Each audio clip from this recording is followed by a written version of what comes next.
Bonsoir et bienvenue pour cette 6e conférence de la saison Université Populaire. Je souhaite également la bienvenue aux 4 élèves du lycée René Cassin, puisque là, par contre, pour les élèves des lycées de Mâcon et de la région, puisqu'il y a le lycée de Davaillé qui vient de temps en temps nous rendre visite également, le lycée Lucie Aubrac, que l'entrée est gratuite, par contre, pour les jeunes. Donc n'hésitez pas à divulguer l'information dans votre entourage, de façon à ce que les jeunes lycéens puissent bénéficier des matériaux intellectuels que nous livrent nos conférenciers.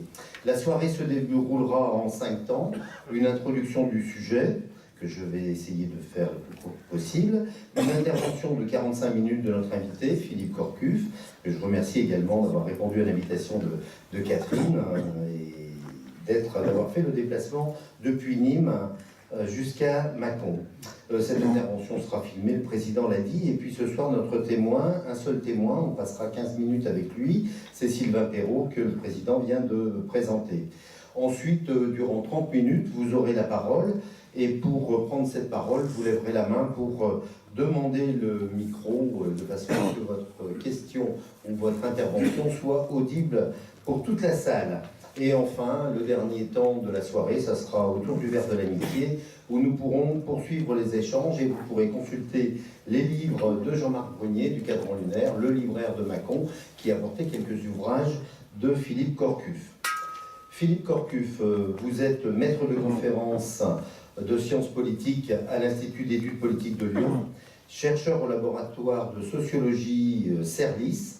Vous êtes membre du conseil scientifique d'Attaque et cofondateur de l'Université populaire de Lyon et de l'Université critique et citoyenne de Nîmes. Et vous m'avez dit tout à l'heure qu'il s'agissait en fait d'une université populaire, mais le titre, je le trouve tout à fait intéressant. Université critique et citoyenne de Nîmes. Vous avez été chroniqueur de Charlie Hebdo. Vous avez écrit notamment La Société de Verre, Pour une éthique de la fragilité, Mes années Charlie et après, en termes de questions, Enjeux libertaires pour le XXIe siècle par un anarchiste néophyte, et enfin Pour une spiritualité sans Dieu, le livre que j'ai parcouru pour cette introduction. Vos engagements politiques vont du PS à la Fédération anarchiste, en passant par le mouvement citoyen, Europe Écologie Les Verts, la LCR, le NPA, un long parcours de 1976 à nos jours. J'ai découvert ces parcours dans le dialogue que vous avez eu récemment avec Isabelle Sorrent dans Philosophie Magazine de ce mois de mars. Notre société est aujourd'hui bercée par la loi de l'argent roi et du capitalisme exacerbé, ce qui provoque un dessèchement spirituel. La campagne pour les présidentielles n'ouvre aujourd'hui que peu de perspectives, ou des perspectives dramatiques de repli, de xénophobie et d'isolement, tout au moins dans ce que les médias nous montrent. Les grands projets, les grandes illusions de changer le monde sont-ils définitivement rangés au placard de l'oubli? Peut-on encore changer le monde et redonner du sens politique au fait de faire société? Le spirituel, souvent adossé au religieux, que peut-il être dans une société laïque? N'est-il pas l'exploration individuelle et collective du sens et des valeurs de l'existence de la société? Redonner du sens spirituel laïque à chaque individu pour sortir d'une vision purement comptable est-il encore possible? Face à cette carence de spiritualité, vous nous dites que les gauches et les mouvements sociaux critiques ont du mal à répondre aux enjeux spirituels de notre époque. Et comme je le disais précédemment, les médias, actuellement, relaient dangereusement cette réalité de l'assèchement spirituel. Je vous renvoie à l'actualité politique. La montée du radicalisme religieux, quelle que soit la religion monothéiste, remplit le vide laissé par l'absence de valeurs et de sens laïque. Le religieux réoccupe le terrain, comme si croire en un Dieu est sécurisant face à l'abîme de l'insécurité de demain, générée par une société du profit immédiat. Cette spiritualité sans Dieu ne devrait-elle pas être une mythologie militante des Lumières, c'est-à-dire une spiritualité qui met ou remet en lumière la raison? L'émancipation de l'individu peut-elle être un moyen pour retrouver du spirituel laïque? Si oui, comment et dans quel type de société? Je retrouvais dans cette question de la spiritualité, sans Dieu, la question de l'éducation populaire, la définition et la recherche d'utopie, la recherche de nouveaux modèles de société. Les 3 décennies d'après-guerre ont démontré, au sein des mouvements de jeunesse et d'éducation populaire, mais aussi au sein de grands mouvements progressistes, cette volonté qui est encore aujourd'hui une utopie de changer le monde. Ces volontés étaient assumées comme autant de psaumes qui mettaient en œuvre l'enfant, le citoyen. Alors Philippe Corcuff, devant la montée du radicalisme religieux porté par les 3 piliers des religions monothéistes, devant un absolu laïque en recul, absolu laïque qui comportait des espérances émancipatrices depuis les Lumières, comment donner ou redonner à notre société les capacités spirituelles sans Dieu face aux défis du tragique. C'est le thème de ce soir et je vous laisse la parole. Merci. Bien, donc, je vais essayer d'aborder la question du spirituel dans le contexte qui est le nôtre, et notamment avec ces 2 caractéristiques, c'est-à-dire la domination du capitalisme comme forme sociale sur la planète et le djihadisme, qui sont 2 phénomènes qui ont des intersections, mais qui sont des phénomènes autonomes, qui posent avec une acuité particulière la question de la spiritualité. Alors, que recouvre ce domaine du spirituel tel que j'ai essayé de le traiter dans ce petit livre, pour une spiritualité sans Dieu? Je vais essayer de l'aborder avec des ressources de 2 ordres. Mes ressources universitaires, je suis universitaire en sciences politiques, spécialisé à la fois en sociologie et en philosophie politique. Et puis, je suis engagé dans des combats libertaires pour l'émancipation individuelle et collective. C'est par rapport à ça que je situe, disons, mon exploration spirituelle. Étymologiquement, si on voit le dictionnaire historique de la langue française, spirituel est emprunté au latin impérial spiritualis ou spiritualis, propre à la respiration, en bas latin ecclésiastique, spirituel immatériel, dérivé du latin classique spiritus, esprit. Au départ, cette notion de spirituel est principalement associée au domaine religieux, comme beaucoup d'expressions à l'époque. Mais dès le XVe siècle, certaines acceptions du mot se sont émancipées, du mot spirituel, se sont émancipées du religieux. Donc ça fait assez longtemps en fait qu'il y a des usages du mot spirituel qui ne sont pas associés au religieux, à partir du XVe siècle. C'est par rapport à ça, et c'est un terme qui est rentré dans le vocabulaire philosophique indépendamment, disons, du lien avec le religieux. C'est un peu dans ce sens de sécularisation de la spiritualité que j'entends spiritualité sans négliger les apports propres des spiritualités religieuses. Et une particularité aussi, c'est que j'insère le spirituel au sein du corporel et du sensible. Contrairement à l'opposition, disons, étymologique forte entre le spirituel et le corporel, qui a été fortement marqué philosophiquement, d'abord par la tradition platonicienne, avec l'idée de l'intelligible qui est au-dessus et du sensible qui est en dessous, et qui a été repris souvent dans la théologie catholique d'une certaine façon, avec l'idée de l'âme qui est au-dessus et du corps qui est en bas, et l'âme étant renvoyant à la pureté et le corps renvoyant à l'impureté. La théologie catholique, d'ailleurs, est ambivalente là-dessus, puisque en même temps, le catholicisme propose une théorie de l'incarnation, le corps du Christ. Et donc, ce qui est, d'ailleurs, redonnerait un lien entre le spirituel et le corporel. Donc, mais la version la plus standardisée, la plus diffusée de la dogmatique catholique va plutôt dans le sens d'une hiérarchie entre l'âme et le corps, qui est une hiérarchie entre le pur et l'impur. Donc, pour moi, la question du sens est associée à la question des sens, de la sensibilité.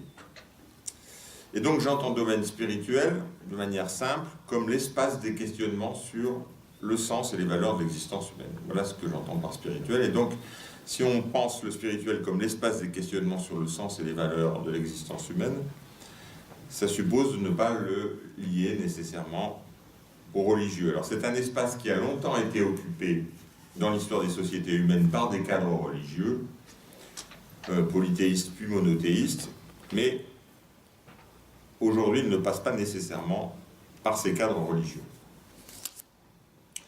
Alors, il y aura un peu 4 temps dans ma présentation. Je vais caractériser ma position agnostique et démocratique en matière de spiritualité. Puis on aura un intermède chansonnier avec Alain Souchon, à partir de deux chansons d'Alain Souchon, dont les paroles vous auront été distribuées.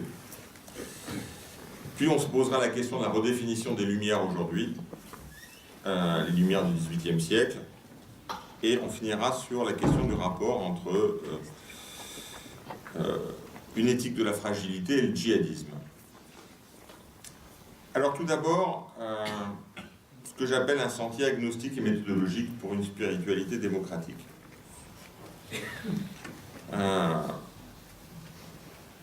L'idée, c'est que les ressources que je peux puiser dans la philosophie ou dans les sciences sociales sont présentées comme des outils pour moi.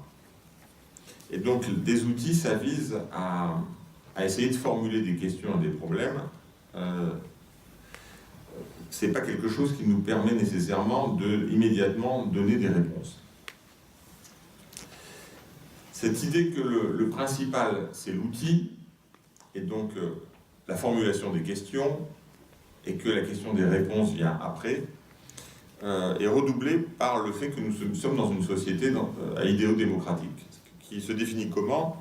Je dis société à idéaux démocratiques parce que je ne pense pas que nous sommes dans des régimes démocratiques. Nous sommes dans des régimes représentatifs professionnalisés, pas dans des régimes démocratiques, avec une forte tendance oligarchique, mais les idéaux de cette société sont démocratiques.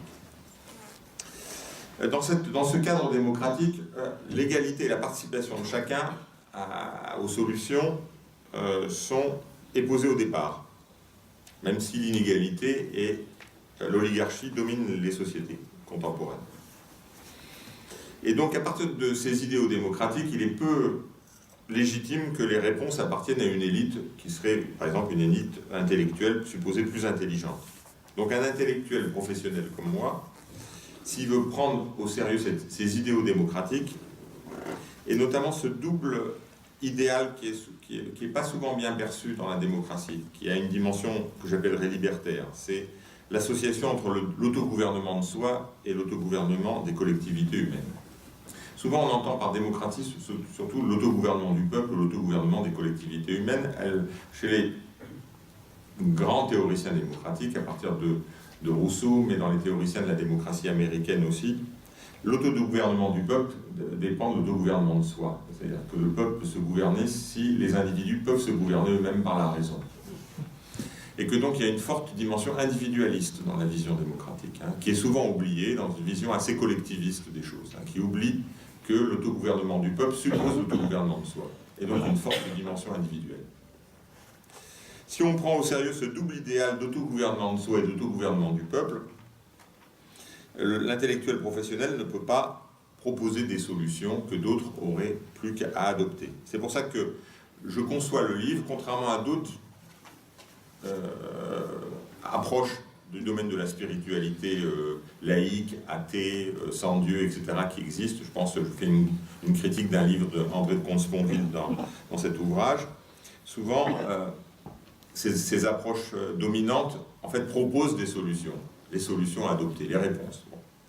Moi, mon apport, il est méthodologique, c'est-à-dire je propose des outils pour que chacun puisse formuler et reformuler les questions, et à chacun, individuellement et collectivement, à bâtir leurs propres réponses provisoires.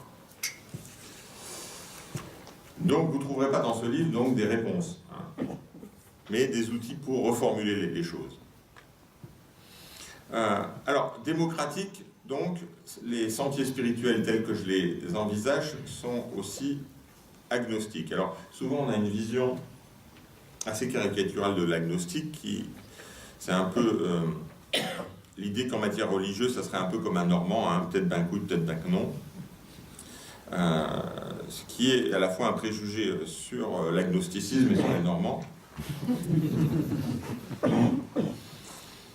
y a d'autres lectures de l'agnosticisme qui remontent à l'Antiquité grecque. Et c'est le cas de quelqu'un de très intéressant, Protagoras, qui est un sophiste, qui a beaucoup été critiqué ensuite par Platon, mais il faut savoir que Protagoras, lui, était favorable à la démocratie, tandis que Platon, il lui était hostile. Protagoras, dans un texte qui s'appelle Sur les dieux, définit peut-être une des premières caractérisations de la position agnostique. Voilà ce qu'écrit Protagoras. Touchant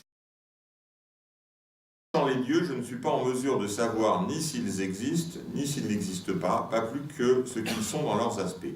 Trop de choses nous empêchent de le savoir, leur invisibilité et la brièveté de la vie humaine. C'est-à-dire que pour l'agnostique ainsi caractérisé, l'incertitude sur l'existence des dieux est structurelle, c'est-à-dire qu'il ne s'agit pas d'une hésitation.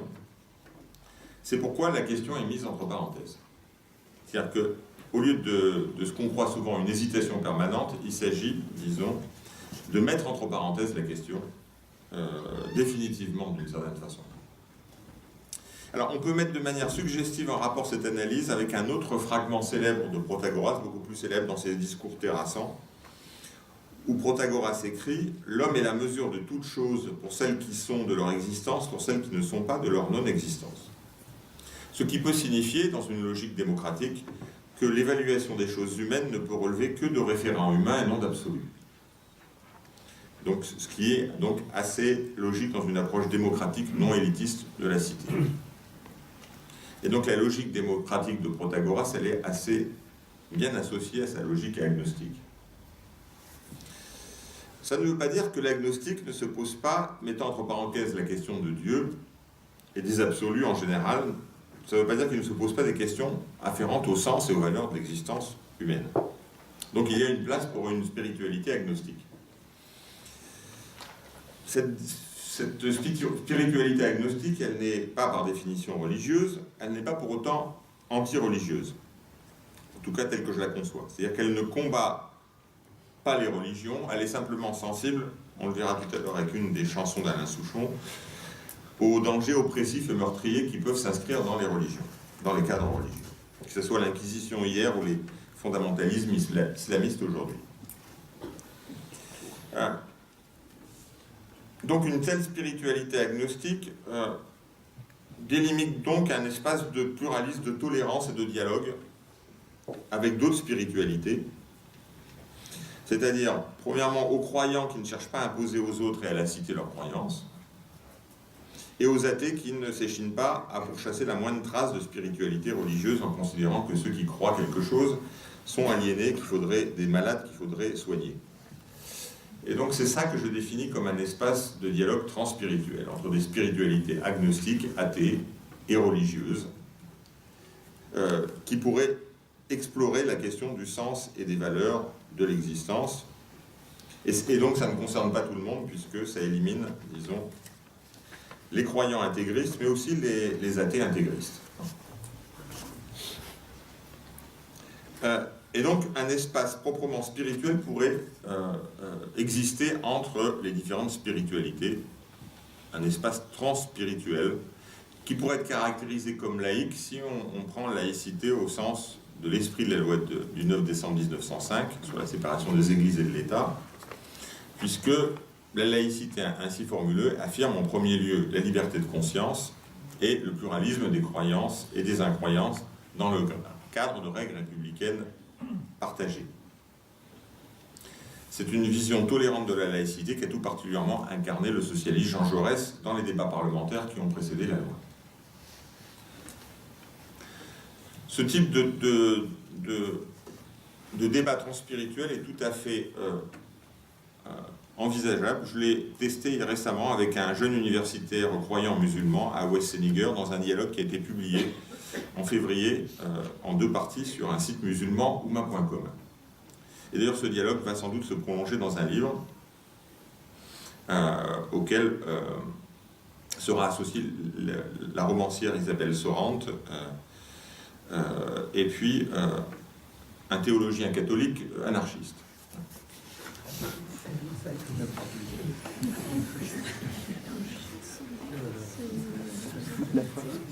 Donc, premièrement, une approche, disons, agnostique et démocratique de la spiritualité et la possibilité d'espace de débat transspirituel. Deuxièmement, ce spirituel, ce n'est pas qu'une question simplement intellectuelle, et ce qui montre le fait que le spirituel n'est pas nécessairement encastré dans le religieux, c'est qu'il traverse beaucoup les imaginaires chansonniers, et donc les cultures populaires. Il apparaît dans les chansons, dans le cinéma, dans les séries, etc.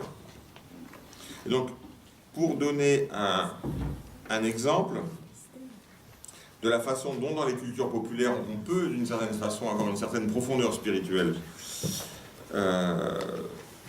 sans, disons, la pause philosophique, on va s'arrêter sur 2 chansons d'Alain Souchon.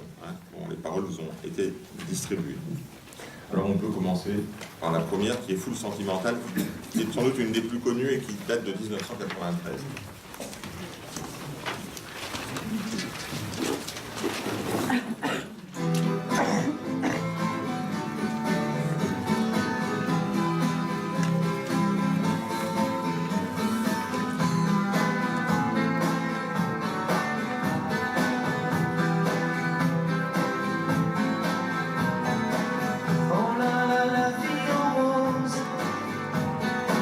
Le rose qu'on nous propose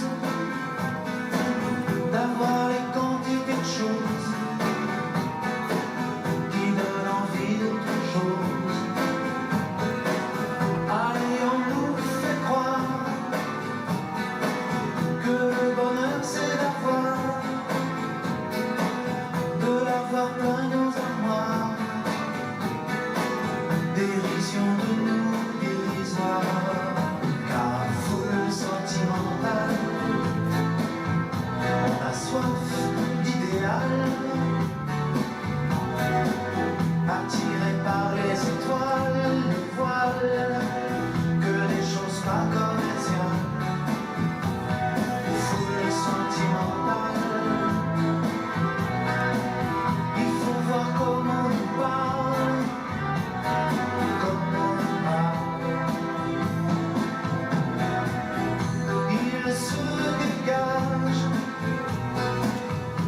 Bien, donc, alors, Foule Sentimentale, c'est une des chansons françaises les plus populaires des 20 dernières années. Il y a quelques années, lors des victoires de la musique, elle bénéficie même d'un vote qui l'a classée en première position. Et en fait, ce qui est intéressant à savoir, c'est qu'une des chansons les plus populaires en France est une chanson anticapitaliste. C'est intéressant à savoir. Souvent, on parle de l'aliénation, la propagande, etc., etc. Mais une des chansons les plus populaires en France est une chanson anticapitaliste, clairement. C'est-à-dire qu'elle se penche même sur les sources capitalistes du dérèglement du sens. Oh là là, la vie en rose, le rose qu'on nous propose d'avoir des quantités de choses qui donnent envie d'autre chose. Aïe, on nous fait croire que le bonheur c'est d'avoir, de l'avoir plein nos armoires, dérision de nous dérisoire. Donc on a une domination de la commercialisation du sens, de la commercialisation du désir, qui est liée à la domination de l'argent roi, du propre au capitalisme, et qui est en rupture avec, au contraire, un besoin de sens et de valeur. Hein. Foule sentimentale, on a soif d'idéal, attiré par les étoiles, les voiles, que des choses pas commerciales. Hein. Donc on a une critique radicale de la marchandisation de l'humain, une critique d'ailleurs qui se fait compréhensive, parce que c'est pas une critique qui dit oh, vous êtes tous aliénés par le capitalisme. Elle prend aussi au sérieux les raisons propres et la dignité des individus qui sont soumis à cette logique. Et même, il y a une dimension auto-ironique quant à nos faiblesses partagées, hein, dérision de nous dérisoire.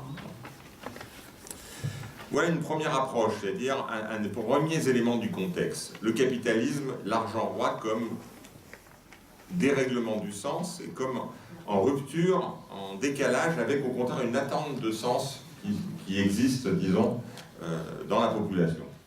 La deuxième chanson est moins connue, elle date de 2005, et si en plus il n'y a personne, elle aborde directement la question du religieux.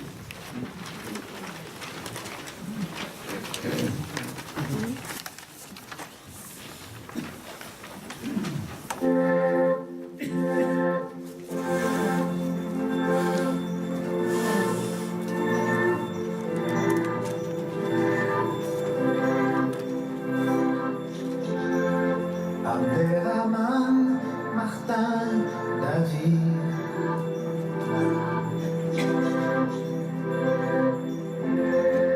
Et si le ciel était vide,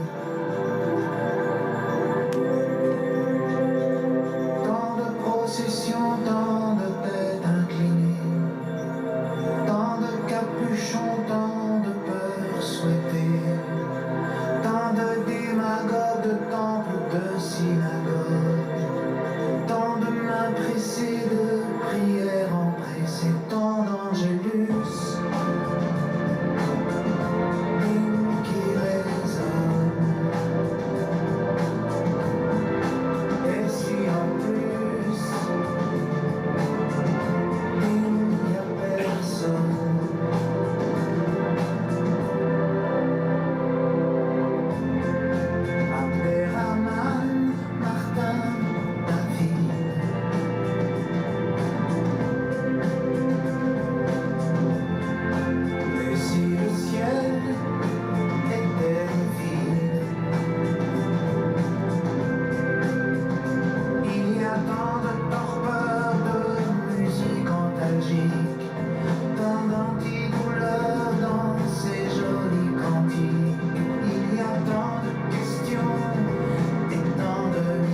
femmes ignorantes, ces enfants orphelins, si ces vies qui chavirent, ces yeux mouillés, ce n'était que le plaisir de zigouiller et l'angélus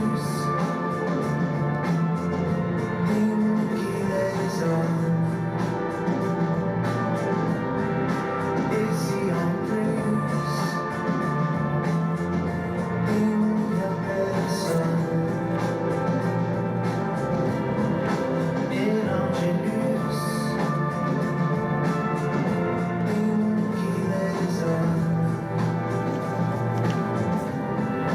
Et si en plus il n'y a personne, et l'angélus.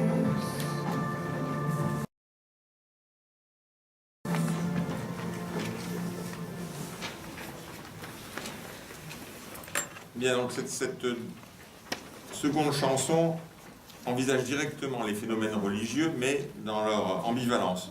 Toujours comme dans la première, d'ailleurs, de manière à la fois critique et compréhensive. Critique, puisque va être, disons, clairement identifier des figures manipulatrices et meurtrières qui prennent place dans les cadres religieux. Tant de démagogues, de temples, de synagogues, où si ces vies qui chavirent, ses yeux mouillés, ce n'était que le plaisir de zigouiller. Bon. Vue critique des dimensions manipulatrices et meurtrières dans les cadres religieux, mais une dimension compréhensive aussi, puisqu'il y a aussi une attention aux beautés, aux protections à l'œuvre dans les usages ordinaires du religieux. Tant de mains pressées de prières en presséo, de musique antalgique, tant d'antidouleurs dans ces jolis cantiques. Et d'ailleurs, les deux, la dimension critique et la dimension compréhensive par rapport aux phénomènes religieux qui sont vus comme ambivalents, à un moment donné, ils sont mis ensemble. Tant de compassion et tant de revolver, dans la même phrase. Les deux ensemble. Bon. Cela débouche sur quelque chose comme une prudence agnostique. Et si en plus, il n'y a personne. Donc, si on prend ces deux chansons d'Alain Souchon, elles ne prétendent pas du tout au miracle de sens, elles ne prétendent pas apporter la solution. En fait, elles explorent les contraintes, les choses trappes dans la quête du sens et laissent ouverte une interrogation. Et c'est ça qui est intéressant par rapport à ceux qui prétendent, disons, apporter des réponses définitives à ces questions. Donc il me semble que d'abord on a vu un peu ce que peut être une vision agnostique et démocratique de la spiritualité. Après le passage par Alain Souchon, on nous montre que cette façon d'aborder les choses est assez présente même dans des cultures populaires, et pas seulement à partir, disons, d'un cadre philosophique. Et maintenant on va voir sur un cadre intellectuel très important pour nous dans notre histoire, comment les choses peuvent se poser. C'est la question des Lumières. Les Lumières du XVIIIe siècle.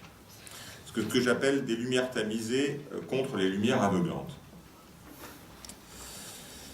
Donc si on prend la philosophie des Lumières du XVIIIe siècle, en France, Montesquieu, Voltaire, Rousseau, Diderot, Condorcet, etc., ou en Allemagne, Kant ou le jeune Fichte, en Écosse aussi, les philosophes des Lumières ont contribué dans leur diversité à redéfinir assez profondément les cadres intellectuels, moraux et politiques, qui restent encore des repères importants pour nous.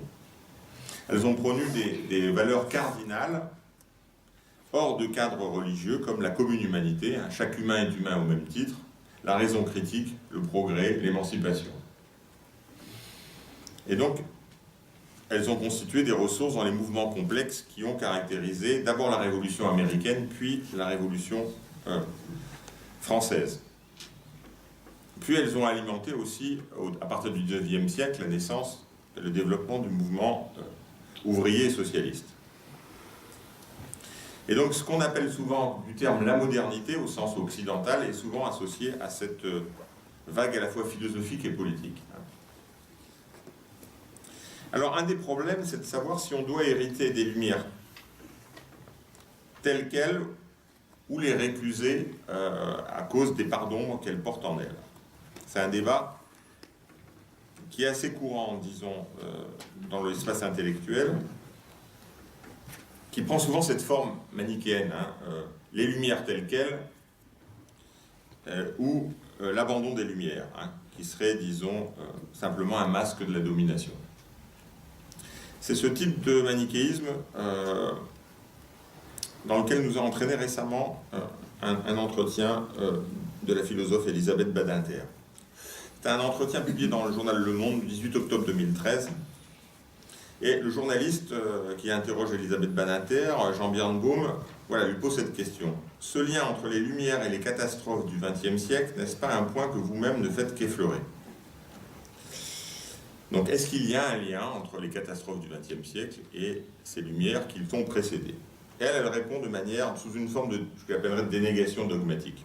Voilà ce qu'elle dit. Non, la réponse est non, c'est une trahison. On ne peut pas faire peser cette responsabilité sur la philosophie des Lumières. Il faut revenir à l'essentiel. Quand on dit Lumière, on essaye de militer pour le développement de la raison. Qu'ensuite ce soit pris comme prétexte pour créer un universel diabolique, c'est autre chose. Grâce aux Lumières, nous avons une philosophie universaliste qui est une des conditions de la paix entre les hommes et les femmes. Donc, c'est d'une certaine façon une mythologie militante des Lumières qui est proposée. Cette mythologie militante des Lumières, elle évacue les parts d'ombre des Lumières. Quelles sont les parts d'ombre des Lumières? Une partie des Lumières n'a-t-elle pas cohabité historiquement un temps avec l'esclavage? Est-ce que les Lumières n'ont pas au départ été fortement liées à l'exclusion des femmes? C'est ce que montre l'historienne Josiane Fraisse dans un très intéressant livre, Muse de la raison, démocratie et exclusion des femmes, qui date de 1989, où elle met en évidence comment une certaine rhétorique républicaine a servi à exclure les femmes de la politique, puisque une des raisons d'exclure les femmes de la politique était de dire que le masculin était associé à la raison et les femmes étaient associées au sentiment. Et donc c'est au nom de certaines catégories des Lumières que les femmes ont été exclues de l'espace politique. Elle prend l'exemple, par exemple, de quelqu'un de très important, un des révolutionnaires les plus radicaux, républicain, athée, partisan de l'égalité sociale, Sylvain Maréchal, qui est le rédacteur du Manifeste des égaux de 1796, qu'on attribue souvent à Babeuf, mais qui a été réalisé par Sylvain Maréchal. Ce même Sylvain Maréchal, auteur du Manifeste des égaux de 1793, fait paraître en 1801 une brochure intitulée « Projet d'une loi portant défense d'apprendre à lire aux femmes ». Le même. Hein. Et voilà ce qu'il écrit. La raison, avec un grand R, veut, lui-elle passer pour vandale, que les femmes, filles mariées ou veuves, ne mettent jamais le nez dans un livre, jamais la main à la plume. Donc c'est au nom même des valeurs des Lumières que les femmes sont exclues. Hein. Les guerres, les prédations, les crimes coloniaux n'ont-ils pas été aussi commis au nom de la raison et du progrès? Les formes totalitaires qui sont réclamées du communisme n'ont-elles pas été agitées au départ avec le drapeau de la raison et de l'émancipation? La marchandisation progressive de l'ensemble des activités humaines et de la nature sous l'égide de la domination de l'argent droit, du capitalisme, n'a-t-elle pas été aussi justifiée par des exigences rationnelles et par une vision d'un progrès supposé nécessaire? Et il faudrait aussi ajouter quelque chose, c'est l'apport d'une branche de la philosophie, ce qu'on appelle la théorie critique de l'école de Francfort, qui a pointé dès les années 1940 les défaillances des Lumières face au nazisme, dans une civilisation allemande pourtant largement imbibée des références à la raison. Comment une des civilisations les plus imbibées des références à la raison a pu produire le nazisme? C'est la question que posent Max Horkheimer et Theodor Adorno en 1944, philosophes de culture juifs exilés aux États-Unis, dans leur livre La dialectique de la raison, où ils parlent de l'autodestruction de la raison. Adorno, bien plus tard, dans un livre de 1966, Dialectique négative, va compléter, affirmer qu'un plan universel dirigé vers le mieux, c'est-à-dire le progrès, l'idée de progrès telle qu'on l'a hérité des Lumières, se manifeste dans l'histoire et lui donne sa cohérence, serait cynique après les catastrophes passées et face à celles qui sont à venir. Et il ajoutait, Auschwitz a prouvé de façon irréfutable l'échec de la culture. Il y a donc bien, sur toute une série de plans, l'esclavage, le sexisme, le colonialisme, le capitalisme, des points d'intersection avec des logiques de domination des Lumières, et donc une part d'ombre des Lumières. ce qu'on pourrait appeler des faiblesses sociales et historiques des Lumières. Mais est-ce que ça veut dire qu'on doit éteindre les Lumières? Non. À cause de cette part d'ombre? Non. Évidemment, ce portrait des Lumières ne correspond pas au portrait dogmatique d'Elisabeth Badinter. Pas du tout. Et c'est pour ça que je défends, pour ma part, des Lumières tamisées pour sauver les Lumières. C'est-à-dire, reconnaître les failles et les écueils des Lumières participe, chez Adorno-Horkheimer, d'une démarche salvatrice, dès la dialectique de la raison. Si la raison n'entreprend pas un travail de réflexion sur ce moment de régression, elle scellera son propre destin. C'est ce que Adorno appellera bien plus tard l'autoréflexion du pensée, qui suppose de penser par soi-même. C'est-à-dire comment la raison doit s'interroger sur ses propres limites pour se sauver. Mais c'est bien au moyen de la raison qu'on va penser les limites de la raison. Et donc il y a un processus d'autoréflexion critique des Lumières, des limites des Lumières, à partir de la raison. Sans nier, comme le fait Badinter, de manière dogmatique, les parts d'ombre des Lumières. Parce que dans ce cas-là, il n'y a pas besoin de cette autoréflexion critique. Tout est bon dès le départ, il n'y a rien à changer. Ce rapport autocritique et non dogmatique aux Lumières dégage un chemin que j'avais appelé dans un livre de 2002, La Société de Verre, des Lumières tamisées, que j'oppose aux Lumières aveuglantes d'Elisabeth Badinter. C'est-à-dire des Lumières qui sont à relancer, mais avec plus d'humilité, sans les roulements de tambour du colonialisme français, de l'impérialisme occidental, des Lumières qui admettent la fragilité et la pluralité. Des Lumières qui réactivent la critique émancipatrice de la société capitaliste, ce qui implique d'abandonner l'idée d'universel comme un donné que certains posséderaient, comme si l'universel serait posé à l'avance et possédé par certains. En fait, il faudrait substituer à cette idée d'universel qui serait donnée à l'avance une universalisation possible. Ou un universalisable comme horizon et comme Paris, pas comme quelque chose qui est donné, qui est possédé par certains.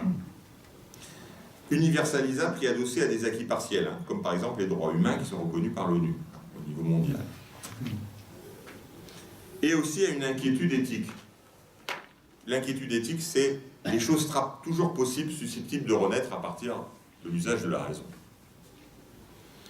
Et dans un processus où on ne dit pas « je possède l'universel », mais que l'universalisable naît d'un dialogue interculturel, pas de l'imposition d'un type de civilisation, de culture. Donc notre quête spirituelle agnostique aurait davantage besoin de lumière tamisée que de lumière aveuglante. Elle aurait davantage besoin d'universalisable que d'universel. Elle aurait davantage besoin d'interculturel que d'arrogance prétendument civilisatrice.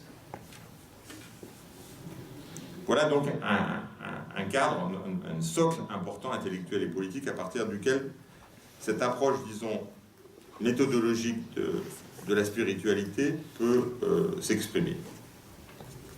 Alors, mon dernier éclairage, c'est la fin du livre, concernera un peu des choses qu'aborde préventivement la chanson d'Alain Souchon. C'est comment réagir face aux absolus meurtriers du djihadisme.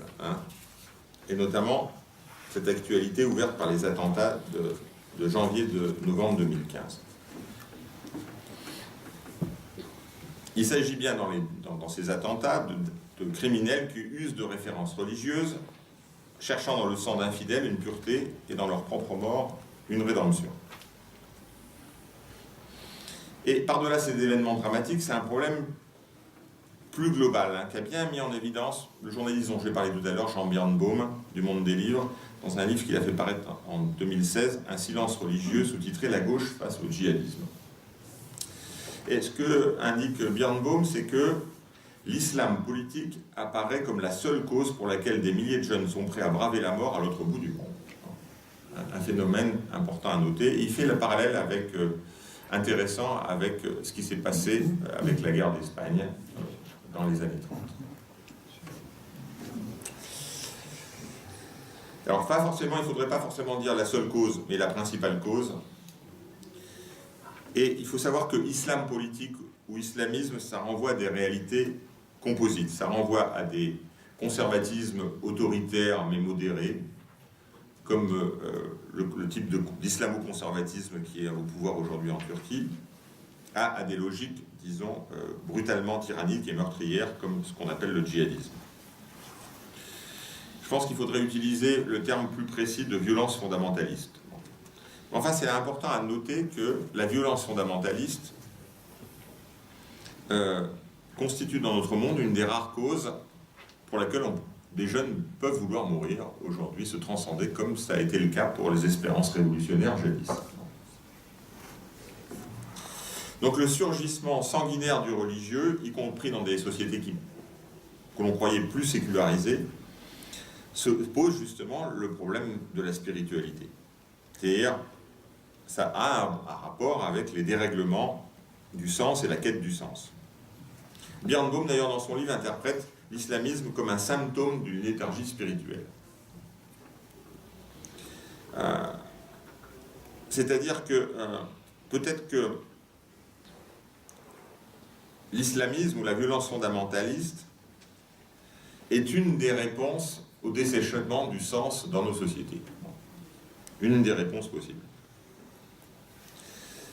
C'est pas la seule dans le cadre religieux, parce qu'on voit aussi monter des formes intégristes dans les autres formes de monothéisme, dans le catholicisme, dans le protestantisme et dans le judaïsme. Et puis se développe aussi, en même temps, aujourd'hui, une galaxie de sectes assez vivace, bien qu'hétéroclite, qui aussi prétendent apporter des réponses à cette léthargie du sens, comme dit Birnbaum, ou à ce dérèglement du sens. Donc face au brouillage du sens et des valeurs, des morales traditionnalistes et autoritaires, on le vend en poupe.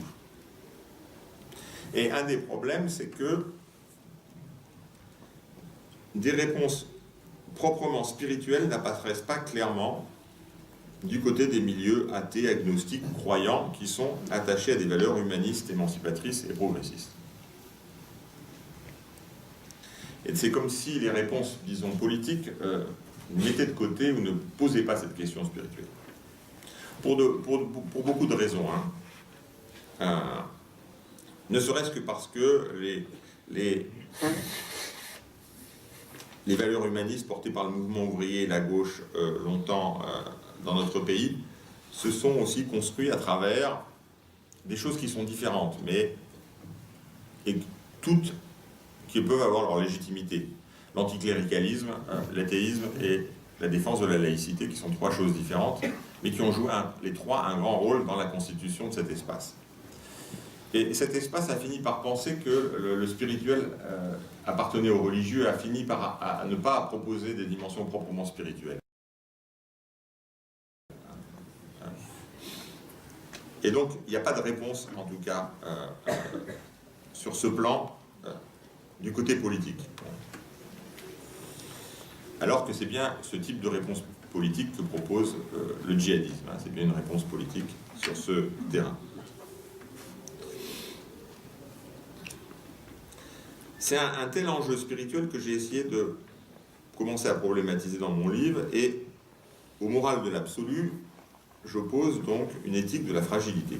Une éthique, en fait, qui assume les fragilités humanistes et démocratiques. Et donc, ça suppose de se débarrasser de l'association automatique entre spiritualité et absolu. En fait, on est devant un paradoxe aujourd'hui, un défi paradoxal qui est qu'il faudrait respiritualiser l'horizon émancipateur, c'est-à-dire le reconnecter à l'exploration du sens et des valeurs de l'existence, mais en même temps le déreligieuser, le déconnecter de la religion, le respiritualiser, le déreligieuser, au sens de le désabsolutiser.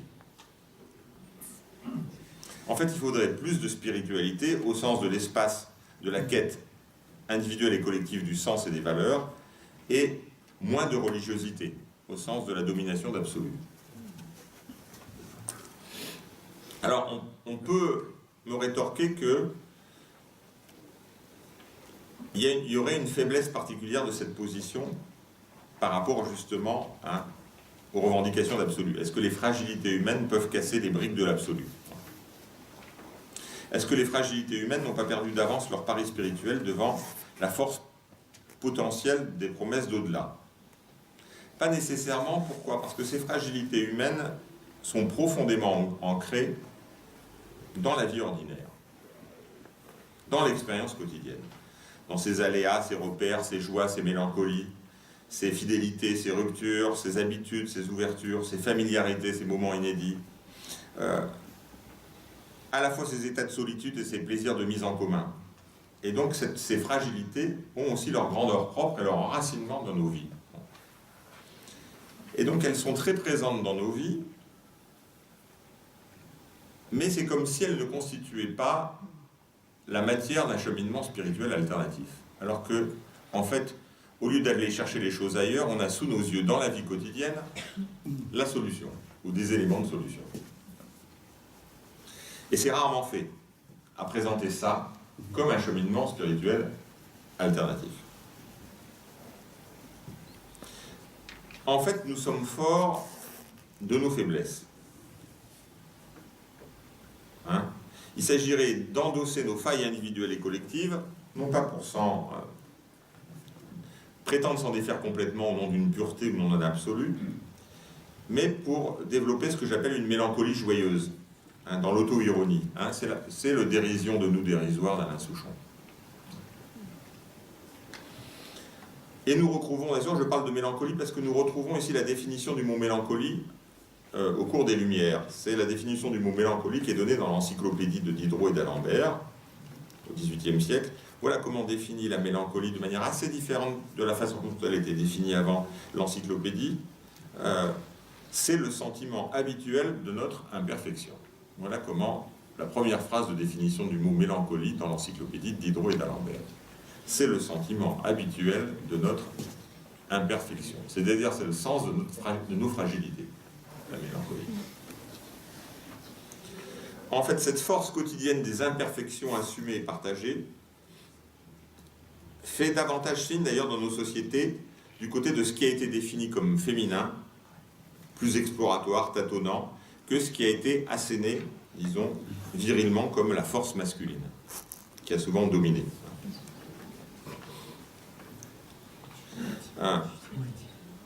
Il y a quelqu'un qui explore bien ça aussi, c'est dans la culture populaire, c'est Bernard Lavilliers dans une belle chanson de 1980 qui est intitulée justement « Attention fragile ». Voilà ce qu'il chante à un moment donné. « Je prendrai ma vie comme elle l'a laissée, avec un sourire en coin, un secret, afin d'accepter la tendresse que j'avais refusée sans cesse, avec l'impression d'être fort, le sommeil c'est presque la mort. » C'est comme si Lavilliers, ici, liait la redécouverte de sa propre fragilité à celle de la tendresse contre le virilisme de la force, de la définition classique du masculin. Donc les définitions dominantes du masculin dans nos sociétés. Alors, une telle démarche n'implique pas que tout le monde suive la même route spirituelle. La spiritualité agnostique que je propose débouche aussi sur la possibilité de ce que j'ai appelé un espace transspirituel pluraliste et laïque, qui soit un échange entre croyants et athées agnostiques sur des bases démocratiques. Dans une telle perspective, des boussoles éthiques constituées de repères qui nous aident à nous orienter sont mieux à même de répondre aux enjeux spirituels que des impératifs moraux. Et je propose aussi de substituer l'idée de boussole ou de repère à l'idée d'impératif. C'est une notion, par exemple, très importante dans la philosophie avec l'idée d'impératif catégorique, hein, chez Kant, où il y a un caractère d'absolu de la valeur et de la morale. La boussole, ça ne nous dit pas où il faut aller, ça nous aide à nous orienter. L'impératif catégorique, ça nous dit où il faut aller, absolument, quelles que soient les personnes et quelles que soient les situations. Donc des boussoles qui puiseraient de manière critique dans les traditions morales du passé, mais qui sont révisables en chemin, qui sont, disons, sensibles à l'expérience, ouverts à l'inédit, c'est-à-dire ceux qui n'existent pas encore. Et ces boussoles pourraient être mues par un esprit libertaire de curiosité. Pourquoi la curiosité? C'est le mot curiosité que mettait en exergue dans un très intéressant entretien Michel Foucault en 1980, le philosophe. Je terminerai là-dessus. Voilà ce qu'il définissait comme la curiosité. Et ce qui pourrait donner une éthique de la curiosité. Le soin qu'on prend de ce qui existe et pourrait exister. Un sens aiguisé du réel, mais qui ne s'immobilise jamais devant lui. Une promptitude à trouver étrange et singulier ce qui nous entoure. Un certain acharnement à nous défaire de nos familiarités, à regarder autrement les mêmes choses. Une ardeur à saisir ce qui se passe et ce qui passe.